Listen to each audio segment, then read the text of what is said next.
Cesare Pavese, En el principio,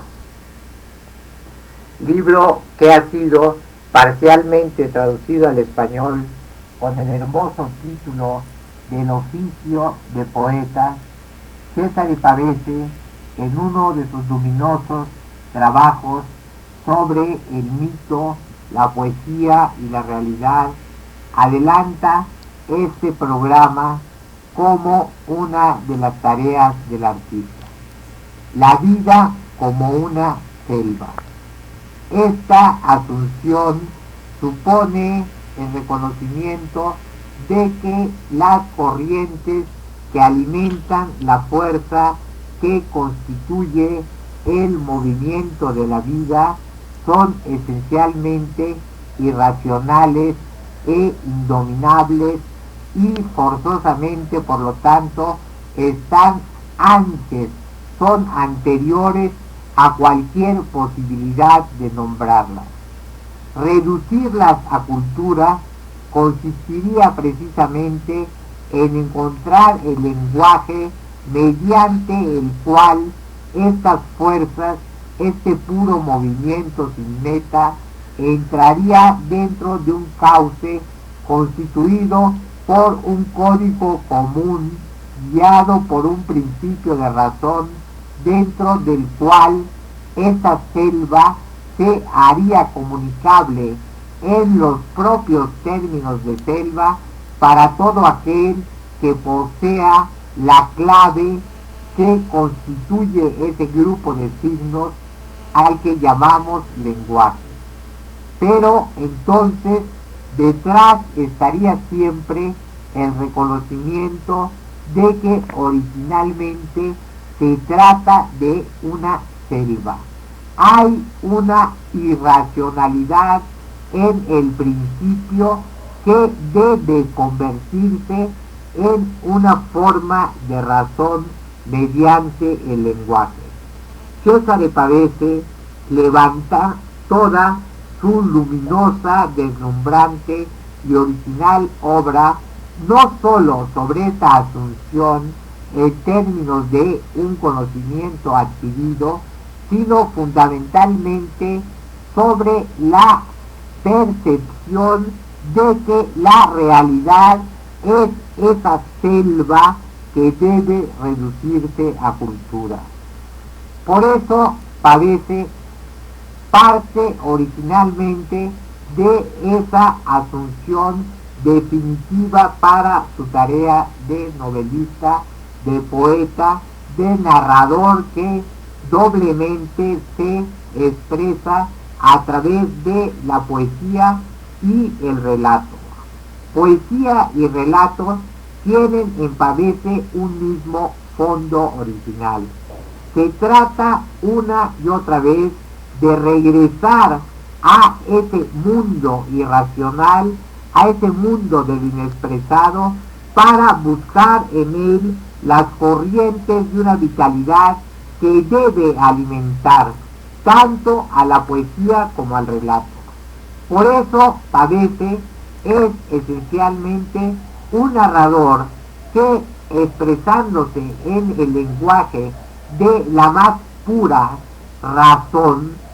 estando siempre colocado dentro de una continuidad lógica que da ese tono fácil, directo e inmediato tanto a sus relatos como a su poesía, encuentra inevitablemente a través de ese fondo directo e inmediato una oscuridad original, una fuerza latente siempre detrás de esos relatos, que es la que realmente les da su potencia y alimenta su continuidad, manteniéndolos como la explicación de algo inexplicable que, abriéndose entre nosotros, permanece sin embargo inexplicable. Es lo que Pavese consideraba un misterio, o sea, algo que una vez abierto, de todas maneras permanece constituido como misterio, es algo irreductible. La cultura entonces debe ser capaz de sosegar esas fuerzas, en tanto no que nos entrega su explicación, sino que se hace susceptible de comunicarlas. El camino para llegar a esta posibilidad es la ruta que Pavese recorrió como artista durante un periodo que cubre más de 15 años. En realidad, la tarea de Pavese como narrador y como poeta empieza a hacerse evidente, a iluminarse en el momento en que el gobierno de Mussolini lo confina, lo destierra a una retirada isla en Calabria.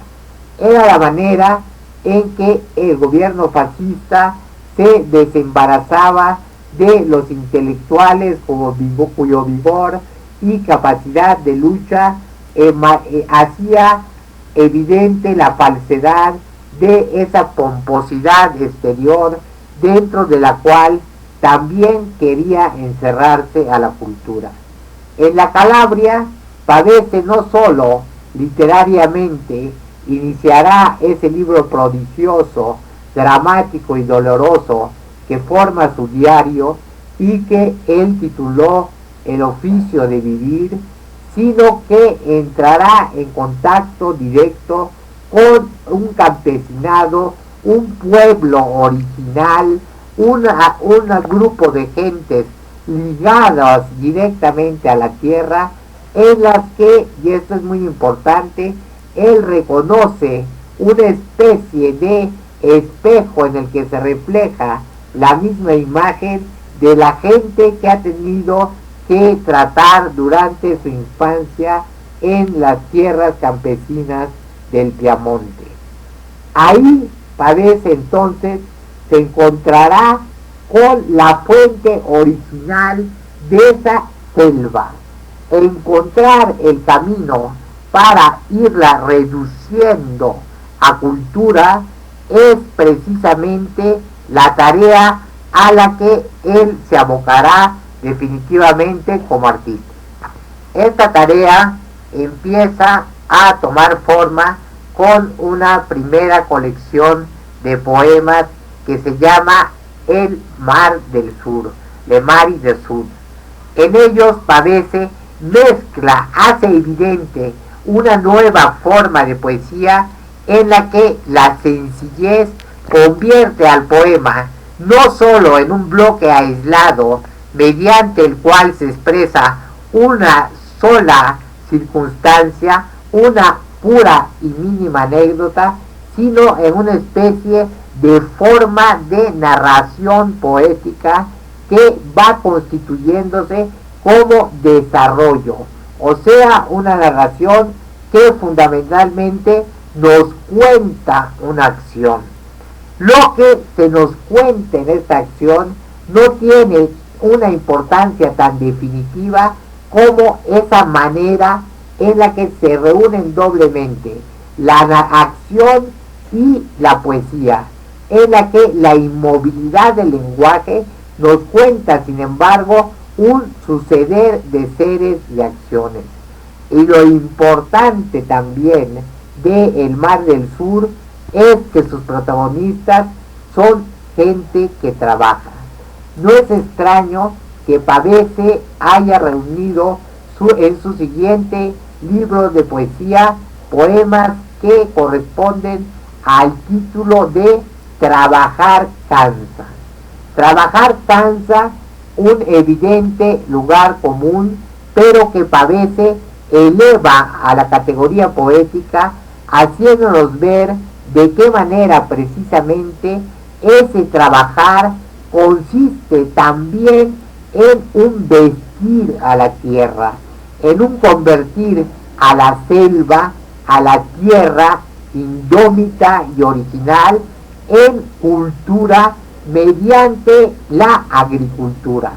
Nos encontramos entonces en un principio, en un antiquísimo origen mediante el cual el poeta se está remontando continuamente a las fuentes originales.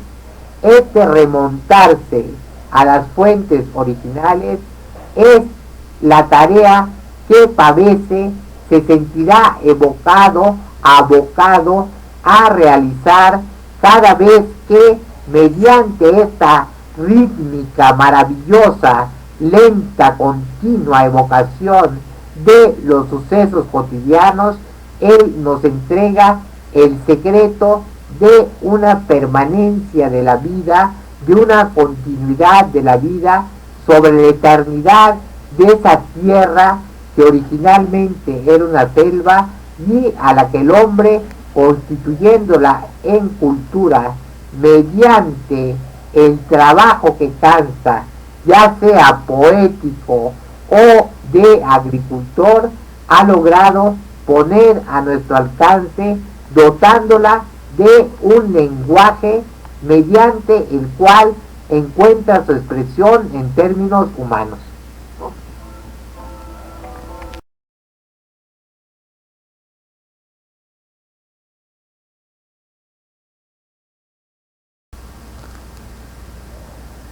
Cesare Pavese, todos lo sabemos, es un gran poeta. Su tarea como poeta está, sin embargo, llevada a un segundo término por la enorme importancia también de su tarea como novelista y cuentista, como narrador. Sin embargo, Pavese amó siempre particularmente su poesía entre sus obras. Hablar de Marie de Sud, hablar de Trabajar cansa, es, como ya hemos visto, referirnos a ese poeta doblemente innovador y tradicional que, sin ocuparse al menos de una manera directa de problemas formales inmediatos, logra una expresión originalísima, cambiando los temas de la poesía y encontrando para ella un ritmo narrativo de verso largo, dentro del cual en esa misma poesía se renuncia a la subjetividad característica de el arte poética contemporáneo para buscar una objetividad desde la cual el anonimato del poeta permite también expresar la impersonalidad de unas figuras que naturalmente se colocan en el terreno del mito. Tenemos que tener presente esta circunstancia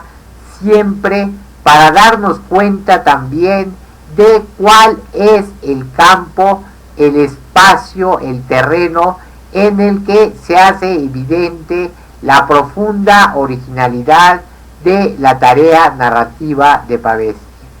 Sin embargo, antes también es conveniente detenernos en el último libro del poeta, en el último acto de poeta de Pavese, mediante el cual el escritor retorna una vez más a esa subjetividad para expresar el drama interior que se hace no menos evidente en el diario que se titula El oficio de vivir. Se trata siempre de adquirir un oficio, se trata siempre de llegar a dominar la poesía en la misma medida en la que debe llegar a dominarse la vida, en la misma medida en la que debe poder entregarse una imagen de sí mismo que corresponda a la pura fuerza latente de la vida. Cesare Pavese, el artista, alcanzó una definitiva cumbre en esta tarea en tanto artista. Las miserias y los dolores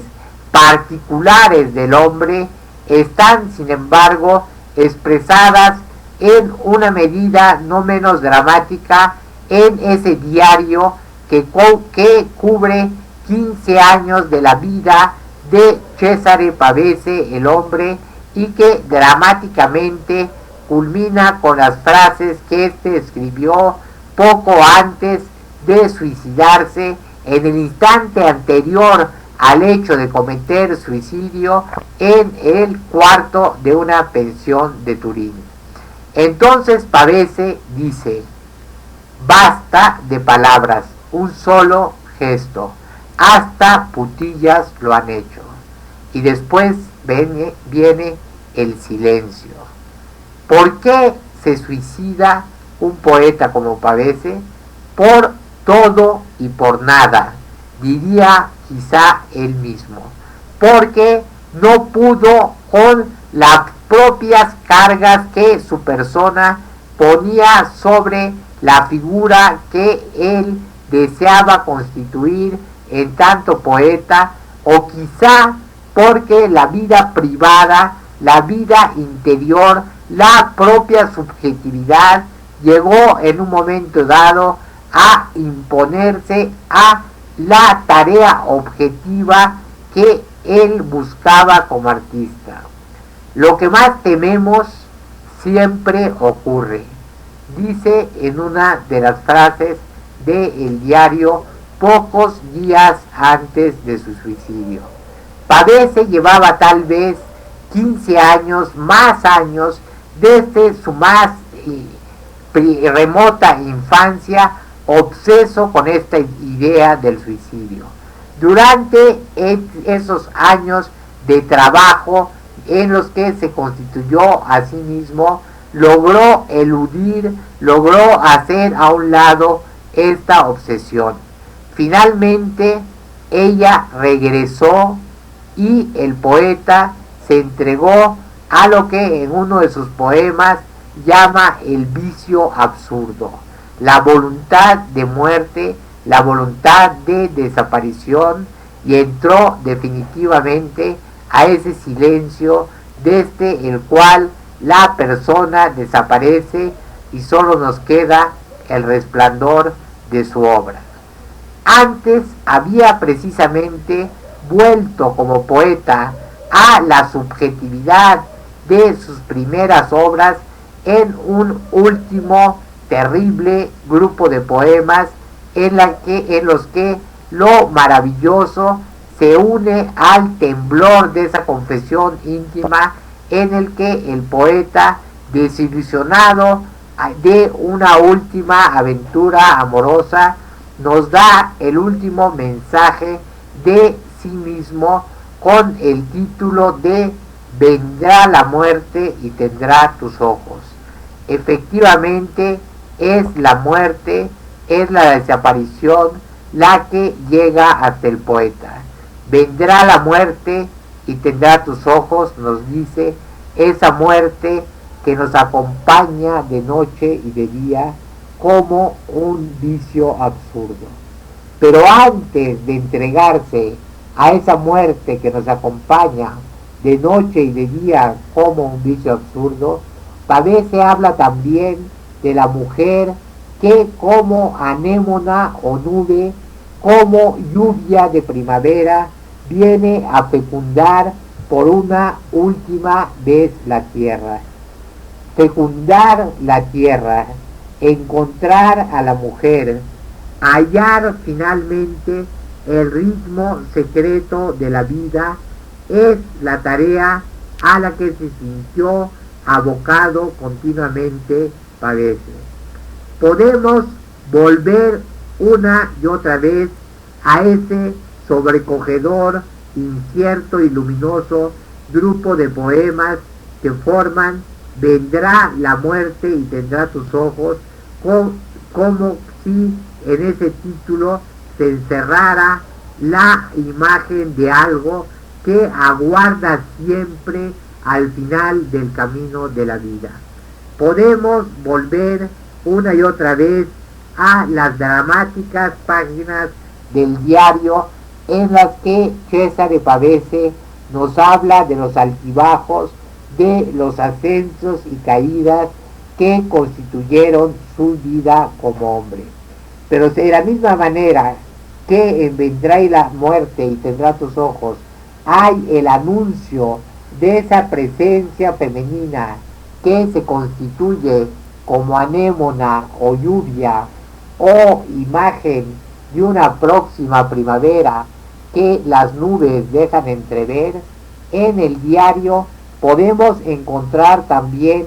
toda una poética mediante la cual Pavese nos hace ver de qué manera su obra ha entrado cada vez más firmemente, con pasos más seguros, a ese terreno de la eternidad del mito que el lenguaje hace evidente, mediante el cual esa obra abandona el terreno de la psicología inmediata de los personajes para entregarnos, mediante la constitución de un ritmo narrativo, el ritmo de lo que ocurre, lo llamaba Pavese, ese viaje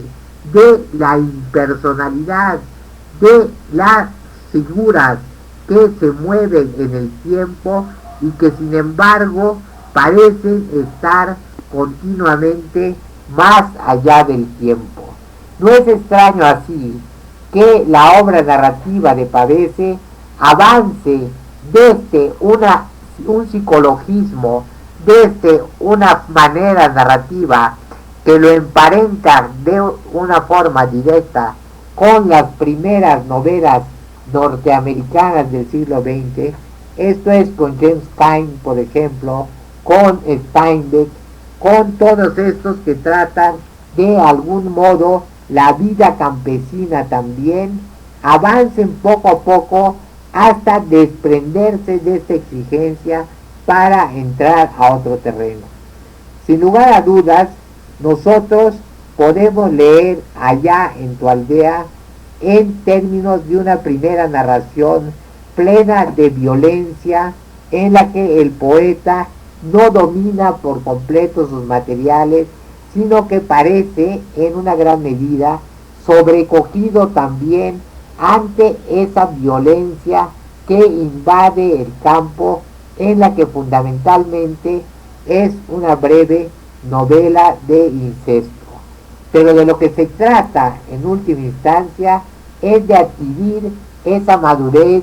la madurez del rey Lear, cuando dice: tenemos que soportar nuestro ir y venir de este mundo. Ir y venir de este mundo. La madurez es todo, y que Pavese puso como epígrafe en la última, más completa y bella de sus novelas, La luna y las fogatas. Para llegar hasta la luna y las fogatas hay que recorrer un largo, rico, encumbrado camino, dentro del cual se constituye toda la obra narrativa de Pavese. Desde Allá en tu aldea hasta La luna y las fogatas se cumple un periplo de acciones en la que podemos decir que se encierra una gran parte de la historia de nuestro tiempo. Seguir ese periplo es también encontrar la forma narrativa de Cesare Pavese.